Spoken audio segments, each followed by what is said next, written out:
আজকে আমি বাঙালিদের অতি পছন্দের একটা রেসিপি আপনাদের সাথে শেয়ার করব। নমস্কার বন্ধুরা, স্বপ্নার কিচেনে আপনাদের সবাইকে স্বাগত জানাই।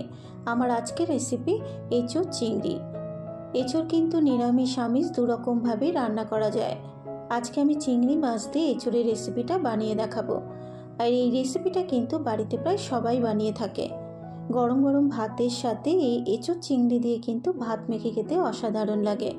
আশা করি রেসিপিটা আপনাদের ভালো লাগবে। আমার চ্যানেলে নতুন বন্ধু হলে যারা ইউটিউব থেকে দেখছেন চ্যানেলটাকে সাবস্ক্রাইব করার অনুরোধ রইল, আর যারা ফেসবুক থেকে দেখছেন পেজটাকে ফলো করার অনুরোধ রইল। তাহলে দেখে নেওয়া যাক আমার আজকের এই রেসিপিটা। এঁচোড় চিংড়ি বানানোর জন্য এখানে এঁচোড়টাকে কেটে নিয়েছি। এঁচোড়ের খোসা ছাড়িয়ে একটু বড় বড় টুকরো করেই কিন্তু এঁচোড়টাকে কেটেছি। আর নিয়েছি দুটো মাঝারি সাইজের আলুকে মাঝারি সাইজের টুকরো করে কেটে নিয়েছি। আর এঁচোড় আর আলুটাকে আমি খুব ভালো করে জল দিয়ে ধুয়ে নিয়েছি। এবারে এঁচোড় আর আলুটাকে সেদ্ধ করে নেব। সেদ্ধ করার জন্য একটা কড়াইয়ের মধ্যে বেশ কিছুটা পরিমাণে জল গরম করতে দিয়েছি। এবার এই জলের মধ্যে দিয়ে দেবো স্বাদ মতো নুন, দেব হাফ চা চামচ হলুদ গুঁড়ো, আর দিয়ে দেবো 1 চা চামচ মতো কাঁচা সর্ষের তেল। এবার এই জলের মধ্যে কেটে রাখা এঁচোড় আর আলুটাকে দিয়ে দেব।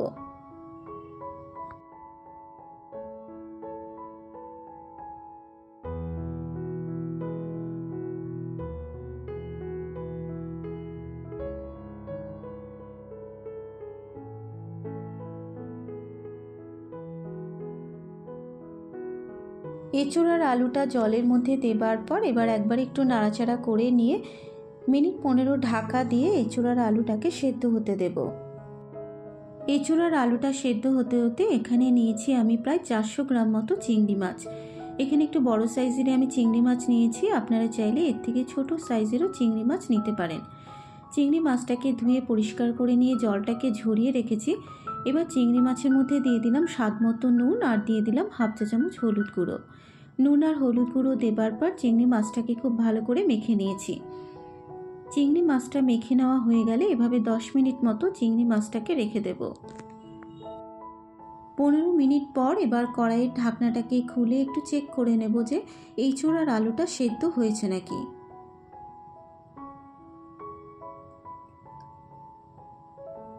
এঁচোড় আর আলুটা কিন্তু খুব ভালো মতো সেদ্ধ হয়ে গেছে। এবার আমি একটা কাঁটা চামচ দিয়ে দেখিয়ে দিচ্ছি, দেখুন এঁচোড় আর আলুটা কিন্তু খুব ভালো মতো সেদ্ধ হয়ে গেছে।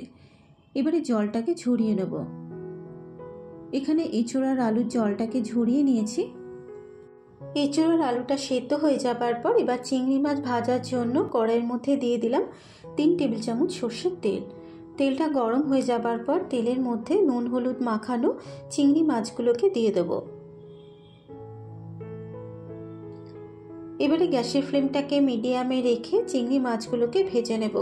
তবে চিংড়ি মাছগুলোকে এখানে কিন্তু খুব বেশি ভাজবো না, কারণ চিংড়ি মাছ যদি বেশি ভাজা হয় চিংড়ি মাছ কিন্তু শক্ত হয়ে যায়। তাই চিংড়ি মাছগুলোকে একটু হালকা লাল করে ভেজে নেব।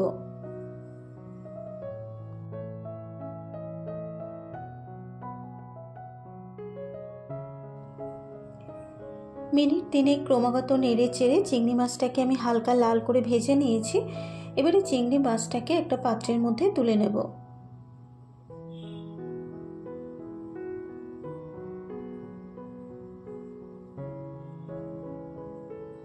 চিংড়ি মাছ ভেজে তুলে নেবার পর এবার ওই কড়াইতে দিয়ে দিলাম আরও 2 চা চামচ সর্ষের তেল। তেলটা গরম হয়ে যাবার পর তেলের মধ্যে দেব সেদ্ধ করে রাখা এঁচোড় আর আলু। এবারে গ্যাসের ফ্লেমটাকে মিডিয়ামে রেখে ক্রমাগত নেড়ে চেড়ে এঁচোড় আর আলুটাকে একটু হালকা লাল করে ভেজে নেব। আর এঁচোড় আর আলুটা যেহেতু সেদ্ধ করার সময় আমি অল্প পরিমাণ একটু নুন আর হলুদ গুঁড়ো দিয়ে সেদ্ধ করে নিয়েছিলাম, তাই আর এখানে নুন আর হলুদ গুঁড়ো দিচ্ছি না।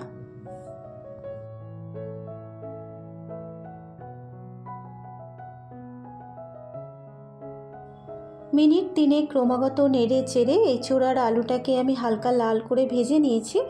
এবারে এঁচোড় আর আলুটাকে একটা পাত্রের মধ্যে তুলে নেব।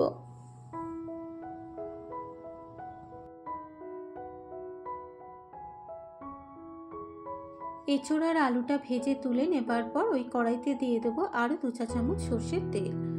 তেলের মধ্যে দেব একটা তেজপাতা আর হাফ চা চামচ গোটা জিরে ফোড়ন দিয়ে দেব। এবারে 30 সেকেন্ড সময় ধরে গোটা জিরে আর তেজপাতাটাকে ভেজে নেব। তেজপাতা আর গোটা জিরেটাকে ভেজে নেবার পর এবার এর মধ্যে দিয়ে দিলাম দুটো মাঝারি সাইজের পেঁয়াজ কুচানো। আমি এখানে পেঁয়াজ কুচানো দিয়েছি, আপনারা চাইলে পেঁয়াজ বাটাও দিতে পারেন। এবারে গ্যাসের ফ্লেমটাকে মিডিয়ামে রেখে ক্রমাগত নেড়ে চেড়ে পেঁয়াজটাকে একটু লাল করে ভেজে নেব।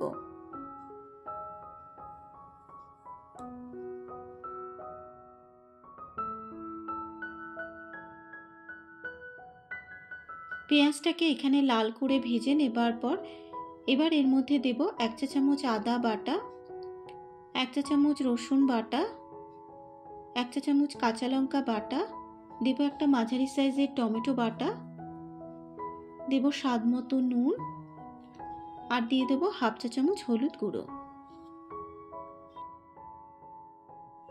এবারে বাটা মশলাগুলো দেবার পর মশলাটাকে মিনিট 3 সময় ধরে খুব ভালো করে ভেজে নেব, যতক্ষণ না আদা রসুন পেঁয়াজ টমেটোর কাঁচা গন্ধটা চলে যাচ্ছে।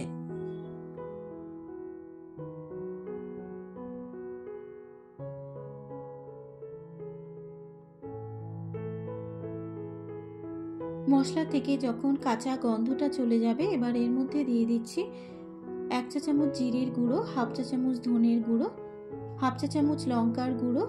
মশলাটা যাতে পুড়ে না যায় সেই জন্য দিয়ে দিলাম সামান্য পরিমাণ একটু জল আর দিয়ে দেবো ভেজে রাখা চিংড়ি মাছগুলো। এবারে গুঁড়ো মশলার চিংড়ি মাছটা দেবার পর মশলার সাথে মিশিয়ে নিয়ে চিংড়ি মাছটাকে মশলার সাথে খুব ভালো করে কষিয়ে নেব।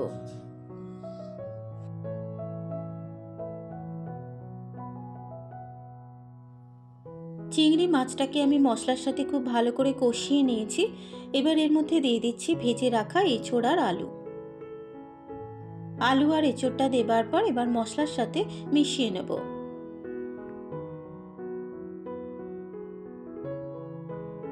এঁচোড়টা মশলার সাথে মেশানো হয়ে যাবার পর এবার এঁচোড় আর আলুটাকেও মশলার সাথে খুব ভালো করে কষিয়ে নেব।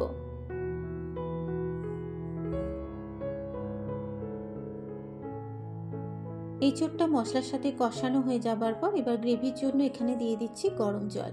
আপনারা যে যেরকম গ্রেভি খাবেন সেই বুঝে কিন্তু জলটাকে অ্যাড করবেন।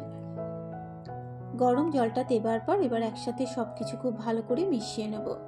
আর এঁচোড় আর আলুটা যেহেতু খুব ভালো মতো সেদ্ধ করাই রয়েছে তাই এখানে কিন্তু আমি খুব বেশি জল দিলাম না। জল দিয়ে নাড়াচাড়া করে নেবার পর এবার এর মধ্যে দিয়ে দিলাম 1/2 চা চামচ নুন।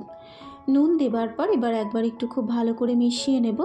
আর যেহেতু চিংড়ি মাছটা একটু সেদ্ধ হবে তাই মিনিট 5-7 ঢাকা দিয়ে এঁচোড় চিংড়িটাকে রান্না হতে দেব।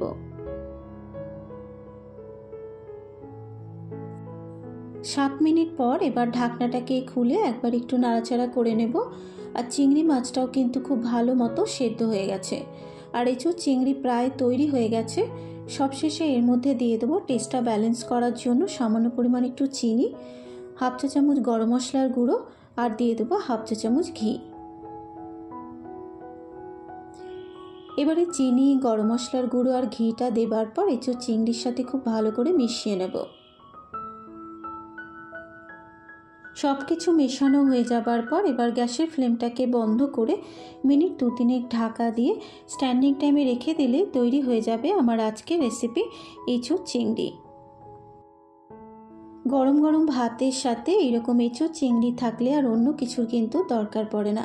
আশা করি রেসিপিটা আপনাদের ভালো লাগবে।